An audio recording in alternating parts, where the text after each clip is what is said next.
I'm sure most of you guys already know that every year at Jump Festa, Oda releases a new message addressing the previous year's One Piece material from the anime, the manga, everything, and then gives us some teasers about what is to come. This year is obviously no exception, and we got something that, honestly, I think that we need to talk about. Hey YouTube, Joeboy here. So, if you want to read Oda's full Jump Festa message, I'll go ahead and link it in the description, but we don't really want to talk about everything. But I thought it was cool that Oda acknowledged his involvement with the One Piece live action. I've had some conversations with people kind of more involved in what was going on there that reaffirmed that Oda cared a lot about the live action and dedicated a ton of time that he would not normally to this, which probably resulted in more breaks this year. Was really probably the reason why we had so many breaks this year. There's some things that I can't actually say about this, but the live action had so much more adversity than anybody is really aware of. And I personally think that Oda was pretty anxious to make sure that this project succeeded. I know that there are some mixed opinions from the fan base about the live action, but this is the gateway to the English-speaking world, basically. Basically, guys, for a manga to pop off in the US, it's almost entirely dependent on the anime. Almost entirely. And quite frankly, the One Piece anime was fumbled. Growing up around the time of the quote-unquote big three, Naruto, Bleach, and One Piece, I knew a lot of people that watched Naruto and watched Bleach, and almost nobody watched One Piece. I kind of feel like the whole mantra of the big three had everything to do with their ratings in Shonen Jump and their overall global sales, and very little to do with North America specifically. Because as far as One Piece is concerned, I didn't see any of it. And as One Piece is reaching its conclusion ever so slowly, it's obvious that Oda just wants people to be there with him as we finish it. And specifically North America, Hollywood, all that stuff is just a huge untapped market for One Piece. Honestly, it's gotta be at least somewhat frustrating to see things like Sword Art Online and Attack on Titan and Demon Slayer and every new thing, basically, My Hero Academia, surpass you in America. Entirely because of the quality of the anime and marketing. So that's basically why the live action was a big deal and ended up being a big success. I can now go to my local Hot Topic and find actual One Piece stuff, and more than just one random thing, which is great. And Oda himself played a big role in doing everything possible to make sure that that happened. So yes, it is kind of frustrating on one hand to be a manga reader and see so many breaks this year, more breaks than ever before. At the same time, everything is done with a purpose. And also, we haven't even talked about this yet, but a new One Piece anime has been announced. Why are they doing that? Well, based on this conversation, it should be very abundantly clear. One Piece has this issue of even if they improve the quality of the anime in Wano or whatever later, it's just too long and the barrier to entry is there, so they want to start from the literal beginning. Ride the hype and the marketing from the live action, all the new fans, then give them something very modern to begin watching that is canon with the manga. Just speaking as a fan here, I love One Piece, I want more people to get into One Piece, and the fact that they are literally doing everything that they could possibly be doing in order to make this happen is just, it feels good. They care. We obviously don't know if this will succeed. Will it pop off like Demon Slayer? I kind of doubt it, but you never really know. Either way, it's like the effort is being put forth. But the whole reason that I bring up this conversation is that now leading into the season 2 of the One Piece live action, a lot of things have been figured out, and I don't think that Oda will be as needed as it was for season 1. And potentially this could have an effect on the manga. It kind of hurts to phrase it in this way, but we might see Oda's full attention. Certainly, I kind of hope so. And I suppose this is a good segue into Oda's comments about the manga itself in Jump Festa. Oda says, though of course I'll keep working hard on the manga as well, but this past year many characters have faced many events. Truly a terrifying world. Which is kind of an understated way of phrasing it, but at this point I think we all understand, yeah, we feel this. But this is where it gets interesting. If Luffy and the others can leave Egghead safely, they should be going to that island. I presume that island means Elbaf. So if Luffy and the crew leave Egghead safely, they will be going to Elbaf, which is what everybody expects. But here's the twist. Oda continues, I also considered not taking that route. And I presume that route means Elbaf, after Luffy has successfully escaped. But I may not be able to stop Luffy. Oh man, Oda has opened Pandora's box here. There is a ton that we can discuss, some of which I've been sitting on for a long time. To some people this may not be a surprise, to others it may be, but this is one of the most direct admissions that Oda has made, that the future of the story is still often unplanned. In this message, Oda is literally telling us that he is considering having Luffy not win and then Elbaf is not the next island. Like straight up, a lot of people already knew this. There has been lots of interviews with Oda in which, for instance, he's revealed elements of the story that were previously unplanned. Like, for instance, Vivi, when we were first introduced to her at the beginning of the Grand Line meeting Laboon. When Oda first conceived Vivi as a character, he did not intend for her to become the Princess of Alabasta. He has literally told us this. Another confirmed example is the Shichibukai. That was not an idea that Oda originally had. He basically shoved that into his story, which was always supposed to be Luffy versus the Yonko. The same is true of the 11 Supernova. Oda had not intended on introducing the Supernova in Sabaody. His editor basically told him that we need something else going on here. And even after creating the characters, Oda didn't really think they would amount to anything, with the exception of Kid. I think that most people know that there's a certain mystique about Ichiro Oda, that his planning skills are beyond that which a mortal can accomplish. And anytime anything big is revealed, we can look at past chapters and be like, oh my god, it's foreshadowed for hundreds of chapters. Oda always knows exactly where he's going, and he delivers like a boss. And I think that it is because of this that, and Oda stated this openly, that he's a little bit shy about letting people know just how much of the story is unplanned. I think that he has it in his mind that fans would be disappointed to know the truth, which is that many things are definitely planned, but many more things are not. But with this Jump Festa message, I feel a lot more comfortable in just sort of revealing that, look guys, I know things, okay? And I have it on good authority that, like, it's literally true. Oda absolutely has an idea of what he intends to do with everything that he introduces, but those plans more often than not change. And I'm not actually going to reveal what it is because I don't feel like it's my place, but there's a big thing that actually happens in Egghead that you would assume would have been planned for literal decades.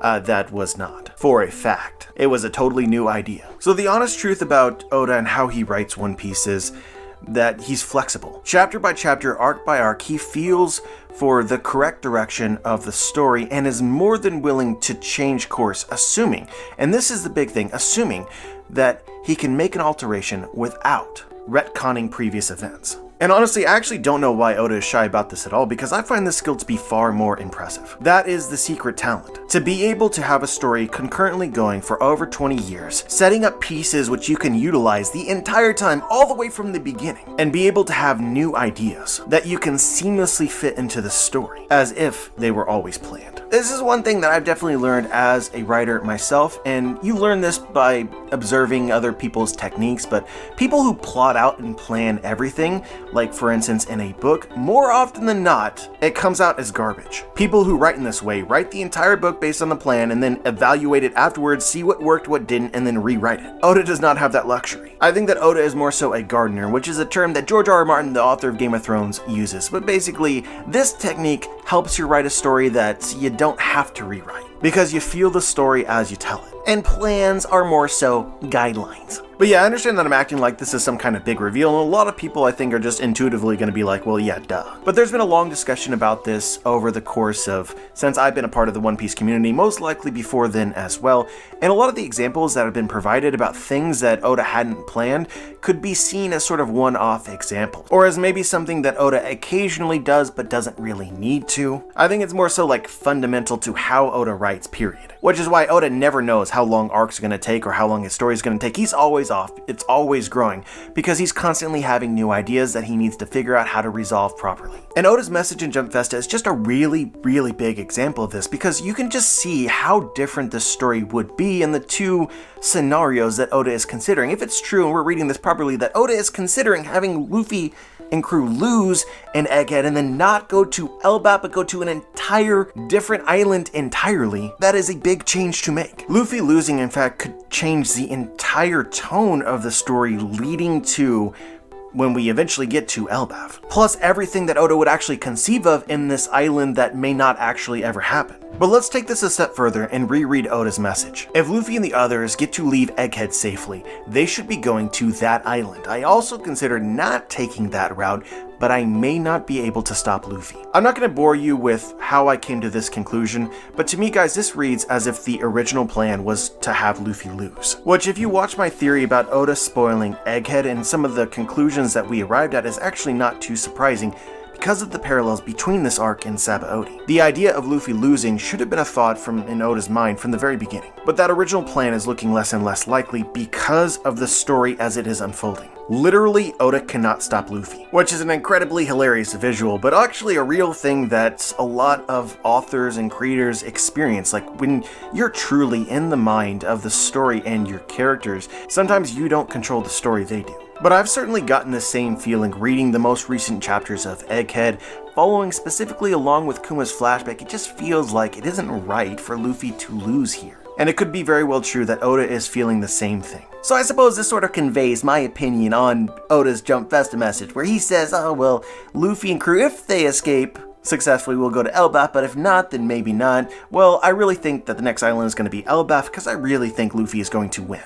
But at the same time, this whole hypothetical of an arc, an island, between this, Luffy potentially losing, that makes me want to ask some questions, regardless of whether we will ever get an answer for them. Like, what other islands could we possibly visit? What other things could we possibly do there? That's fascinating to even just like theory craft. Honestly, I'm gonna need somebody to cook up some two-piece pronto, because I kind of gotta know now. I want you guys to know that I respect Oda every decision that he makes. He's the captain of the ship, right? He knows where we need to go. At the same time, this kind of reminds me that, in my opinion, more One Piece is the best One Piece. So if you're speculating an island is existing here, potentially, like, I have to visit it, right? That's like the point of One Piece adventure. The adventure must continue. But yeah, I contemplated just going off about all the various possibilities. I'm not gonna do it, okay? But feel free to speculate to your heart's content in the comment section below, and I might join you. But finally, we finish up the Jump Festa message with this.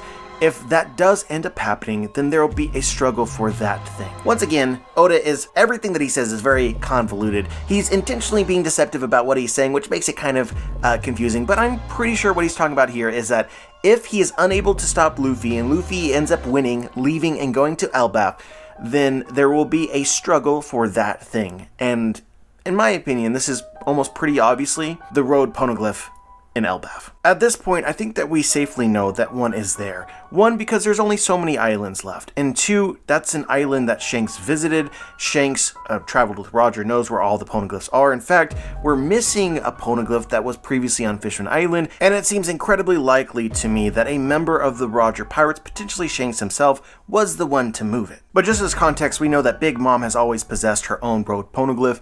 The one in Wano is traditional to the Kozuki, the one in Zou is traditional to the Minks, and so we have the one that was in Fishman Island in Gold Roger's flashback that is now no longer there. But Shanks stated himself that it's time to find the One Piece. He's on a fast track. He visited Elbaf.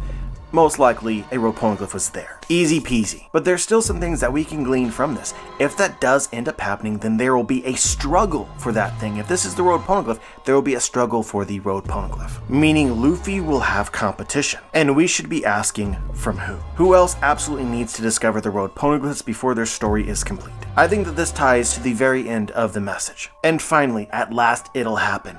The battle between that character and that character may lead to unexpected results. So I take this to mean that there will be a battle that we as fans have been waiting for years for, that has been set up for years, that'll take place in Elbaf revolving around the road Poneglyphs. So let me simplify this problem for you guys, and know that while there is an obvious answer, there is also some not obvious answers we will eventually discuss.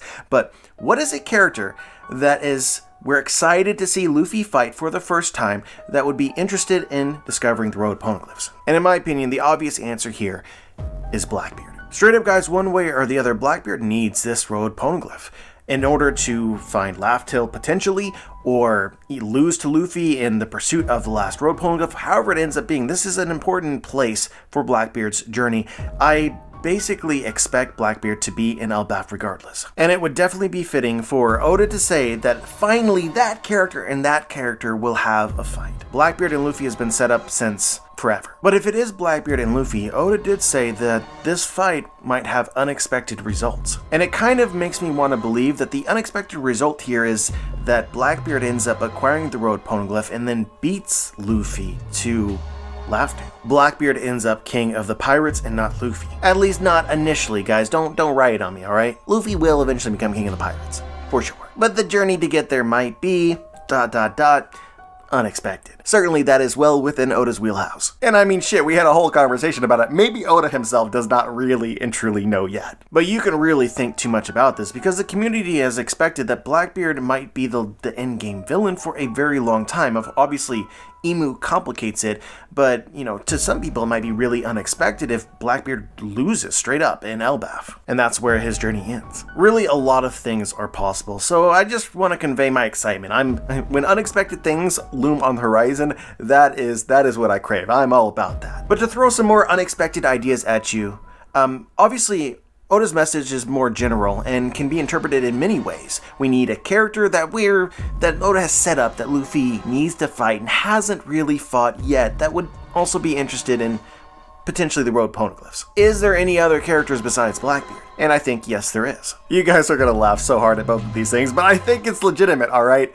Eustace Captain frickin' Kidd. When Oda first created the supernova, there was only one that he thought that would be important, and that was Eustace Kidd. What Law has become in the story was totally unexpected, and it's a new development. Every supernova has outperformed Oda's expectations.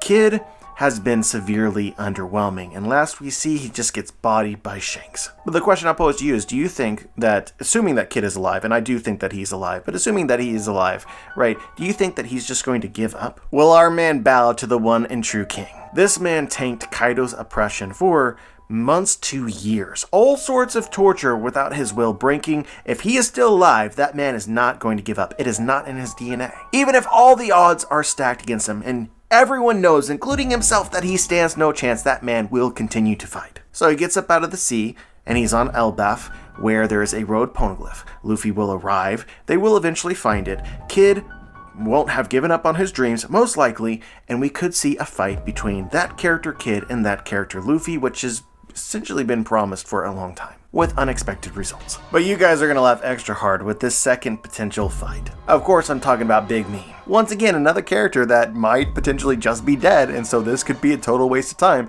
At the same time, man, I feel so much unresolved with Big Mom's story, specifically in Elbaf. Like, she has this whole conflict with the giants, and they are convinced that she did all these things, and there's so much that they do not know, and with Pudding and the Big Mom pirates, like, do you guys realize that her entire pirate crew, which we were excited for, got low-diffed by a damn waterfall and did nothing in Wano? I just cannot believe that it'll end that way for the Big Mom pirates. At the very least, I need a whole-ass arc of Katakuri joining the Grand Fleet. You guys know that we need that. And in my opinion, it just works so much better. Accomplishing this becomes easier if Big Mom is still alive, leading the charge to Elbaf. I don't think that I actually need a Luffy and Big Mom fight, but hey, guess what, guys? The long-awaited fight between these two characters, Big Mom and Luffy, have not actually fought. Boomy or not, man, she fits. It is a possibility. But anyway, guys, Jump Festa message came out a few weeks ago. I know this is a bit late, but well, we had to talk about it, okay? It was too much fun not to. But as always, I'm curious as to what you guys think. Leave your thoughts in the comment section below. Remember to check out my book, The Booms. Links in the description. If you guys read it, leave a review and let other people know what you felt about it. Like the video, subscribe, click the bell to be notified, join the squad, and as always, guys, have a wonderful day.